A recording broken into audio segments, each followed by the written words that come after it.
The rain hammered the roof of the old Victorian house, each drop a cruel echo of the tears I couldn't shed anymore. My son, Daniel, was gone, taken by a car accident, so sudden it felt like the world had cracked open and swallowed him whole.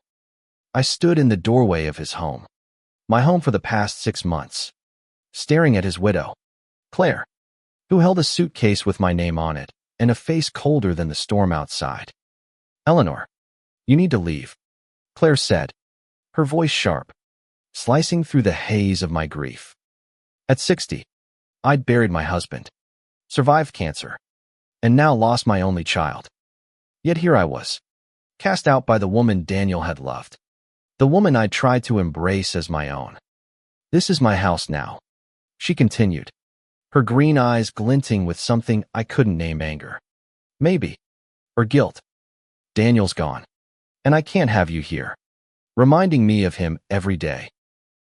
I wanted to scream, to shake her until she understood that I wasn't just a reminder of Daniele was his mother, the one who'd raised him, loved him, and now had nothing left but memories in this house. Instead, I took the suitcase, my hands trembling, and stepped into the rain. The door slammed shut behind me, a finality that echoed in my bones. The weeks that followed were a blur of motel rooms and cheap diner coffee. I'd moved to this small town to be near Daniel after his father passed, leaving behind my old life in Chicago. Now, with no savings and no family, I was adrift. But there was one thing I clung to: the upcoming reading of Daniel's will. He'd always been meticulous, a planner, and I knew he'd left something behind, some piece of himself that might anchor me again. Claire had been distant since the funeral, avoiding my calls, her social media filled with posts about starting fresh. I didn't understand her cruelty. Not then. Daniel had loved her fiercely, had built a life with her in this quiet town, running a small bookstore they'd both dreamed of. I'd seen her as a daughter, even when her sharp tongue cut at family dinners. But now, her rejection felt like a betrayal, not just of me, but of Daniel's memory. I found a temporary job at a local library, shelving books to afford a rented room above a bakery. The smell of fresh bread was a small comfort. But every night, I lay awake, replaying Claire's words, wondering what had turned her heart so cold. I thought of Daniel's smile, his gentle way of diffusing arguments, and how he'd always said, "Mom, you're tougher than you think." I wasn't so sure anymore. The will reading was set for a Friday, in a sterile law office downtown. I arrived early, my best dress ironed, my heart pounding. Claire was already there, dressed in black like she was still in mourning, though her eyes were dry. The lawyer, Mr. Thompson, a man with a kind but weary face, greeted us both. "This is a straightforward will," he said, adjusting his glasses. "But there are some unexpected details." Claire shifted in her seat, her manicured nails tapping the table. I sat still, my hands folded, feeling the weight of the moment. Daniel had always been full of surprises. Maybe he'd left me enough to start over, or at least a letter, something to hold on to. I glanced at Claire, wondering if she felt the same ache I did. But her face was a mask, impenetrable. "Mr. Thompson began reading, to my beloved wife, Claire. I leave the bookstore, our shared dream, to continue its legacy." Claire's lips curved into a small, satisfied smile. I swallowed hard, waiting. "To my mother, Eleanor," the lawyer continued. "I leave the house, my childhood home, to be her sanctuary, as she has always been mine." The room tilted. The house, me house, the one Claire had kicked me out of, was mine. Claire's smile vanished, her face paling. "That's impossible," she whispered, her voice trembling. "He wouldn't do that to me." But Mr. Thompson wasn't done. "There's more," he said, his tone grave. "Daniel included a condition. The house and bookstore are tied to a trust, to be managed jointly by Eleanor and Claire, unless one of you chooses to forfeit your claim. If either does, the other inherits everything." The air crackled with tension. Claire's eyes locked onto mine. And for the first time, I saw fear in them. Daniel had known something about Claire. About us that made him craft this impossible choice.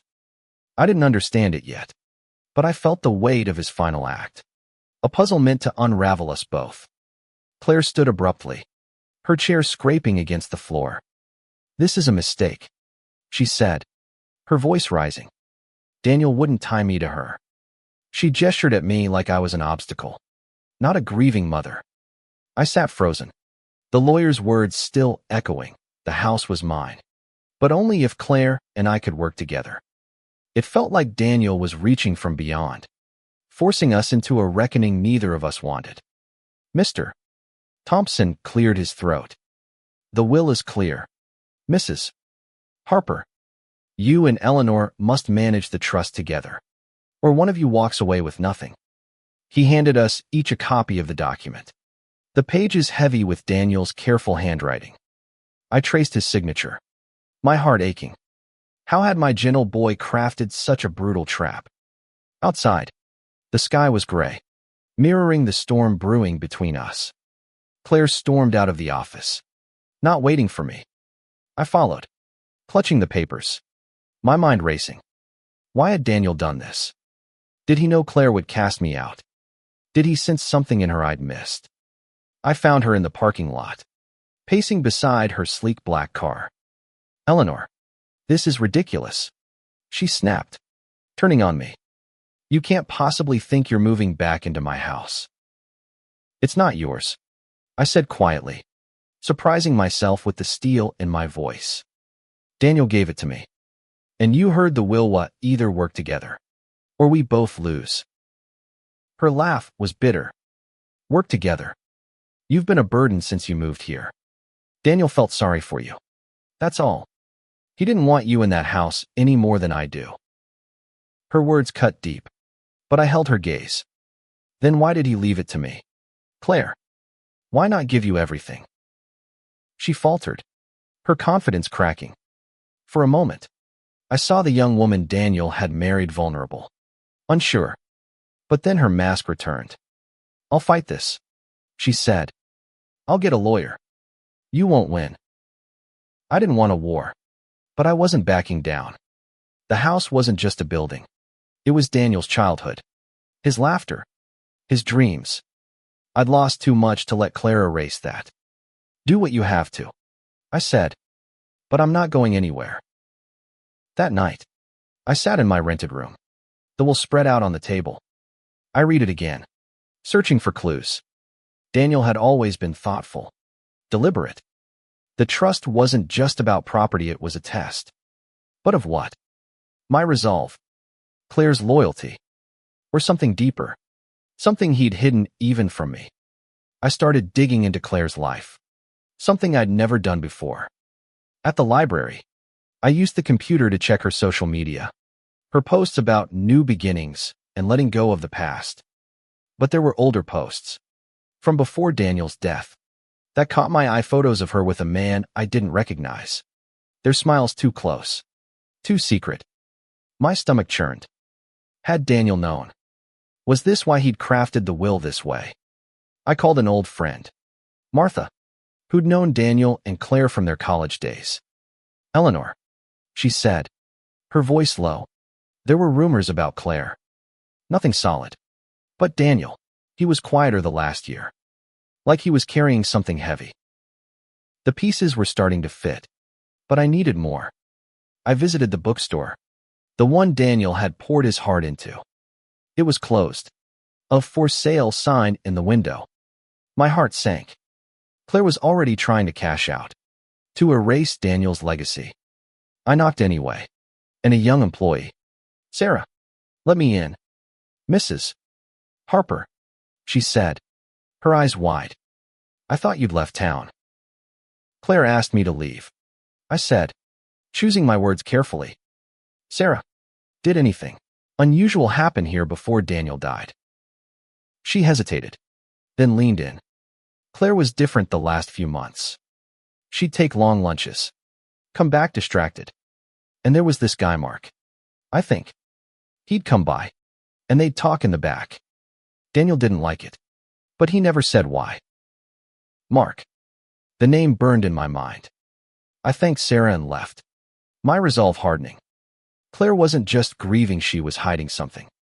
And Daniel's will was his way of forcing her to face it.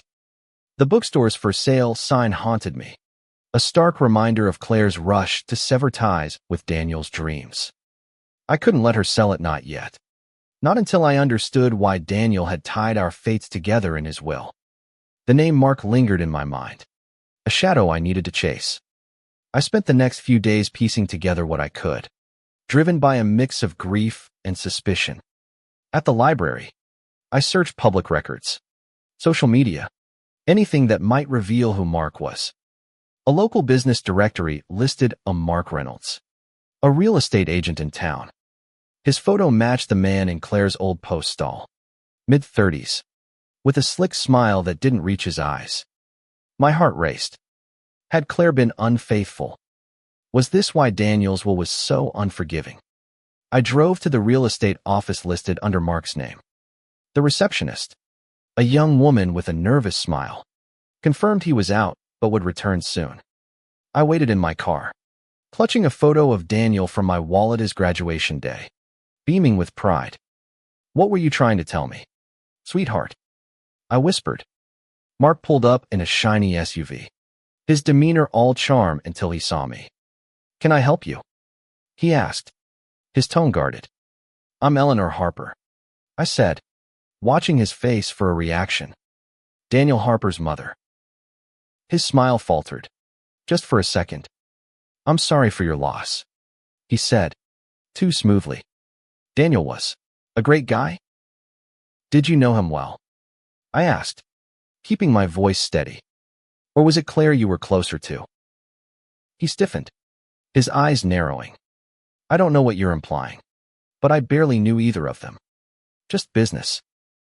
I didn't believe him, but I didn't push. Not yet. Instead, I thanked him and left, my mind buzzing. Back at my room, I called Mr. Thompson, the lawyer.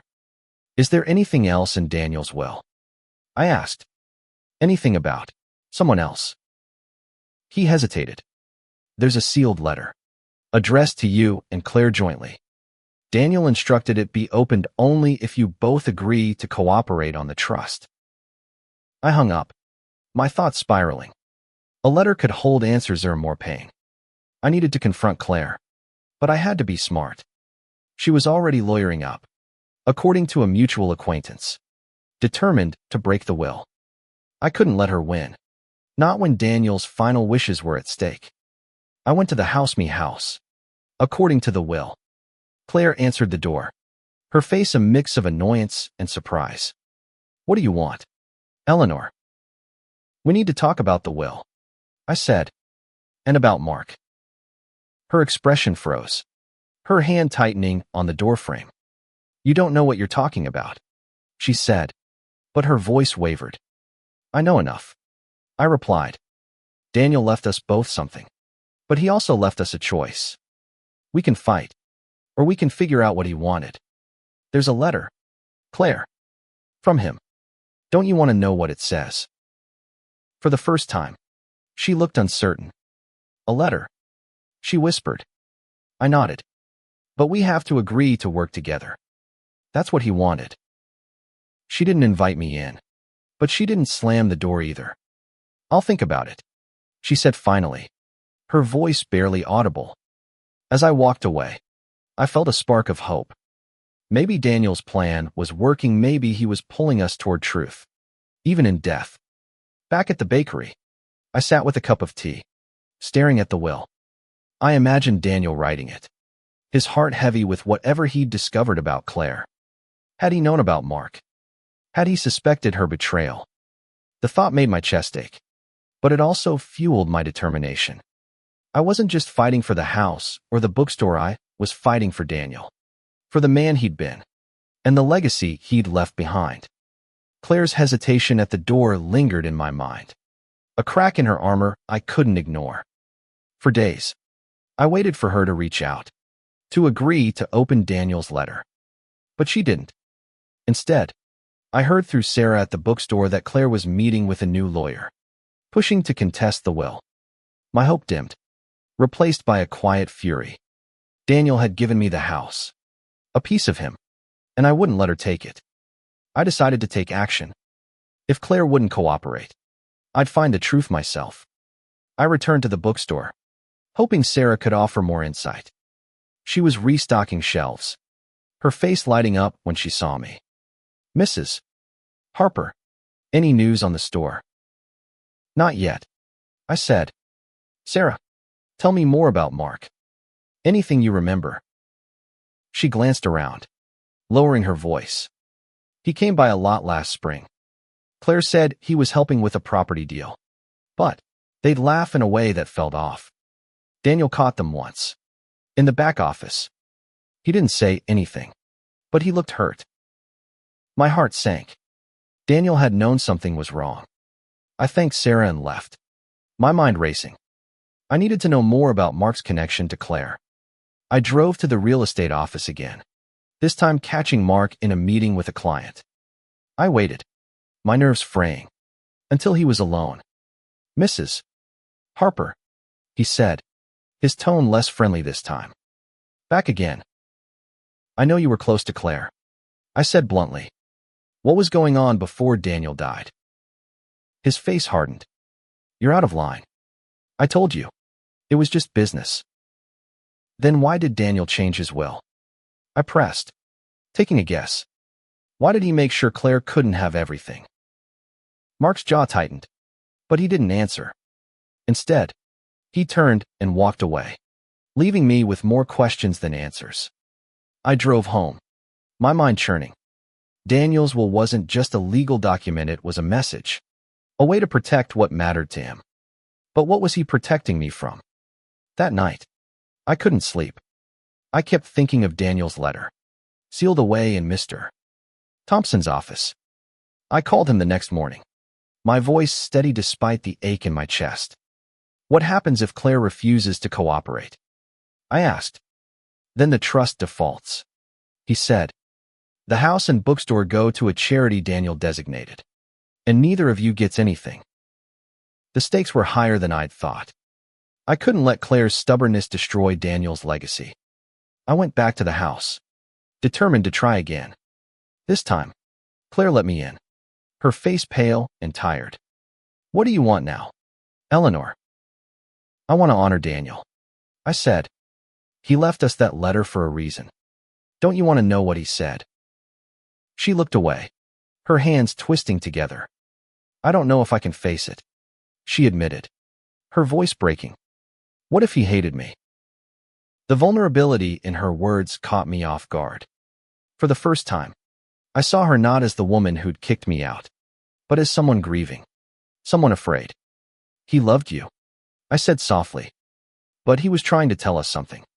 We owe it to him to listen." She nodded, tears in her eyes. "Okay, let's do it." We drove to Mr. Thompson's office together, the silence between us heavy but not hostile. He handed us the letter, sealed with Daniel's initials. My hands shook as I opened it, Claire leaning close. The words were in Daniel's handwriting, steady and clear, to my mother and my wife, the two women I love most. "If you're reading this, you've chosen to face the truth together. Claire, I know about Mark. I know you were lost, and I forgive you. Mom, I know you'll fight for what's right. This trust is my way of keeping you both honest. The house and bookstore are yours to share or to lose. Choose wisely." Claire gasped, her hand covering her mouth. I felt the world shift. Daniel's love and pain laid bare. He'd known about her betrayal, and still, he'd given her a chance to make things right. Daniel's letter hung in the air like a storm cloud, its words searing into us both. Claire's face was ashen, her hands trembling as she reread the lines. "He knew," she whispered, her voice barely audible. "He knew, and he still—" She couldn't finish, tears streaming down her cheeks. I wanted to hate her, to let the anger I'd carried since she kicked me out consume me. But seeing her like this broken, Exposed, I felt something shift. Daniel had loved her, even after her betrayal. And he'd trusted me to see this through, to find a way forward. Claire, I said, my voice steady. What happened with Mark? She looked at me, her eyes raw with guilt. It wasn't an affair, she said, her words halting. Not physically, but I let it get too close. Mark was charming, attentive, when Daniel was so busy with the bookstore. I was lonely, and I let him fill that space. I didn't mean for it to hurt Daniel. Her confession didn't erase the pain, but it gave me clarity. Daniel's will wasn't about punishment, it was about redemption. He'd given us both a chance to rebuild, to honor him by working together. But could I trust her? Could she trust herself? Mr. Thompson cleared his throat. You have a decision to make. The trust requires cooperation. If you can't agree, the charity gets everything. Claire wiped her eyes, her jaw tightening. I don't want to lose the bookstore, she said. It's all I have left of him. And I don't want to lose the house, I replied. It's where I raised him. But Daniel wanted us to do this together. She nodded, her resolve hardening. Then let's try? The next few weeks were tentative, fragile. I moved back into the house, though Claire kept her own apartment. We met daily at the bookstore, going through inventory, planning to reopen. It wasn't easy. Every conversation was laced with tension, with unspoken hurts. But we kept going, driven by Daniel's words. I started noticing small things about Claire, how she lingered over Daniel's old notebooks, how she'd tear up when a customer mentioned him. She wasn't the villain I'd painted her as. She was flawed, human, grieving in her own way. And I wasn't blameless either. I'd leaned too heavily on Daniel after my husband died, maybe making Claire feel like an outsider. One evening, as we closed the bookstore, Claire spoke up. Eleanor, I'm sorry for kicking you out. For everything. I was angry. At myself. At the world. I thought pushing you away would make it hurt less. I looked at her, seeing the weight she carried. I'm sorry too, I said. I should have tried harder to understand you. It wasn't forgiveness. Not yet. But it was a start. We began to rebuild. Slowly. The bookstore reopened, its shelves filled with Daniel's favorite books. Customers returned, their stories of Daniel filling the space with warmth. The house became a home again, though I left Daniel's old room untouched, a quiet shrine to his memory. But Mark was still a shadow. Claire admitted he'd been pushing her to sell the bookstore, promising a big payout. He's not who I thought he was, she said one night, her voice bitter. He saw me as a way to get rich. I wasn't surprised, but I was angry. Mark had exploited Claire's vulnerability, and maybe Daniel's trust. We need to deal with him, I said. For Daniel. Claire agreed. We contacted Mr. Thompson, who suggested a plan. Invite Mark to a meeting. Make him think we were selling. If he was as greedy as we suspected, he'd show his true colors. It was risky, but it felt right away to protect Daniel's legacy and expose the truth. The plan to confront Mark took shape in the quiet of the bookstore, where Claire and I sat surrounded by Daniel's legacy. We invited Mark to discuss a potential sale, setting the meeting for the following week. My stomach churned at the thought of facing him, but I drew strength from Daniel's letter, his belief that we could face the truth together. Mark arrived at the bookstore on time, his suit crisp, his smile too polished. Ladies, he said, shaking our hands. I hear you're ready to move forward with the sale. Claire played her part well, her voice steady. We're considering it, she said, but we need to know the full value of the property. Mark launched into a pitch, throwing out numbers and promises of quick cash. I watched his eyes, searching for the man who'd preyed on Claire's loneliness. What's your cut? I asked bluntly, interrupting him. He blinked, caught off guard. Standard commission, he said smoothly. But for you, I can make it quick. No hassle. No hassle for who? Claire asked, her tone sharp. You've been pushing me to sell since Daniel died. Why the rush? Mark's smile faltered. I'm just looking out for you. Claire, you said you wanted a fresh start. I leaned forward. Did you look out for Daniel too? Or were you just waiting for him to be gone? The air grew heavy. Mark's face hardened. And for a moment, I thought he'd bolt. But then he laughed. A cold, hollow sound. You're grasping at straws. Old lady. Claire, tell her this is nonsense. But Claire didn't back down. I trusted you, she said, her voice trembling with anger. But you used me. You knew Daniel was struggling, and you saw an opportunity. Mark stood, his charm gone. You're making a mistake, he said. You'll regret this. After he left, Claire and I sat in silence, the weight of the confrontation settling over us. He's not done, she said finally. He'll try something. She was right. 2 days later, we got a letter from Mark's lawyer, claiming he'd been promised a stake in the bookstore's sale, a lie, but a dangerous one. Mr.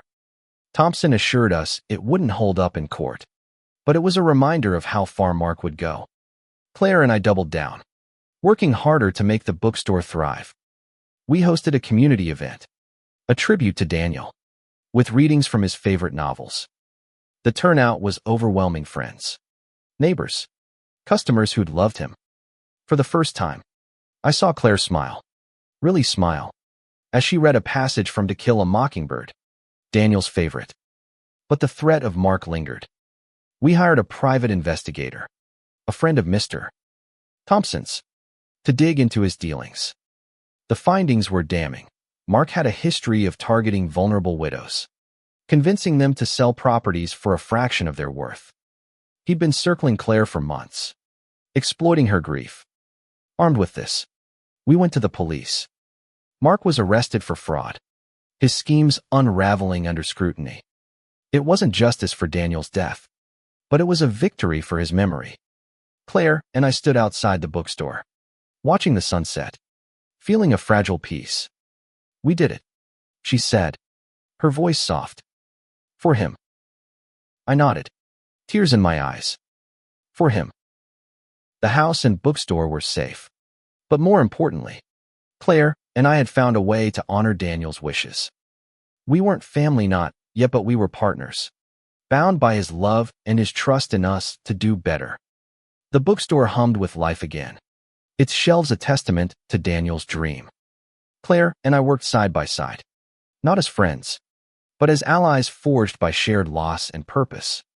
The house was mine again, its walls echoing with memories of Daniel's laughter, his childhood. Yet, as winter turned to spring, I felt a new question stirring. What did it mean to move forward without him? Claire surprised me one morning, bringing coffee to the bookstore. I've been thinking, she said, her eyes softer than I'd ever seen. I want to start a reading program for kids. In Daniel's name. He always loved teaching kids to read. I smiled, my heart swelling. He'd love that. I said, let's do it. We poured ourselves into the program, planning workshops, gathering donations. The community rallied around us, their support a reminder that Daniel's light still touched others. Claire opened up more, sharing stories of her life with Daniel, how he'd proposed under a starry sky, how he'd read to her when she was sick. I shared my own memories of Daniel as a boy, curious and kind. Through these stories, we began to heal. One evening, as we locked up the bookstore, Claire stopped me. Eleanor, I don't know if I'll ever forgive myself for what I did kicking you out, letting Mark get close. But I'm trying to be better. For Daniel. I took her hand, feeling the weight of our journey. We're both trying. I said, that's what he wanted. The reading program launched on Daniel's birthday, a bittersweet day filled with laughter and tears. Kids filled the bookstore, their voices echoing as they read aloud. I looked at Claire, her face glowing with pride, and felt a warmth I hadn't known since Daniel's death. We weren't just preserving his legacy, we're building on it. Together, the house became a gathering place, not just for me, but for the community. We hosted book clubs, poetry nights, even a memorial for Daniel that drew dozens. Claire moved back in, taking a guest room, and though we didn't speak of it, it felt right. The trust Daniel had created wasn't just about property, it was about trust itself. In each other. In second chances. Mark's trial came and went. His schemes exposed. His reputation ruined. He was a footnote now, a reminder of what we'd overcome. Claire and I never became the mother and daughter I'd once hoped for. But we were something else, partners. Survivors. Bound by a love for the same man. As I stood in the bookstore one quiet evening, holding Daniel's favorite novel, I felt him with me. His will had been a challenge. A gift. A way to pull us from the ashes of grief. I looked at Claire, shelving books across the room, and knew we'd done it. We'd chosen wisely, not for the house or the bookstore, but for him. For love. For the chance to rebuild what was broken. I whispered a silent thank you to my son, knowing he'd always believed in us, even when we didn't believe in ourselves. The rain had stopped, and the future, uncertain but hopeful, stretched before us.